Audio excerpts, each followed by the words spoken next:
back to this channel. In this video, I'll be showing you guys how you can make the chocolate sauce in Heartopia.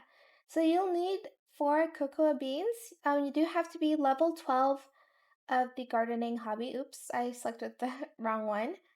So again, level 12 of the gardening hobby, and you're going to grow your cacao tree, turn into cocoa pods, and it's going to take 5 hours to grow the plant. So select the normal recipe first.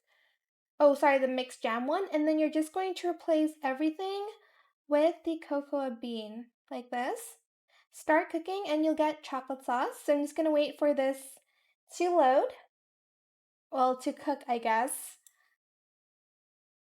And this is what we get. Chocolate sauce, yay! Our first chocolate sauce, finally! But I hope it was helpful for you guys. Don't forget to like, comment, share, and also subscribe to this channel if you haven't done that already. If you have any more questions about this video, just leave it in the comment section down below. I'll try my best to answer them all for you guys. And if you found this video helpful, please click the thanks button as well.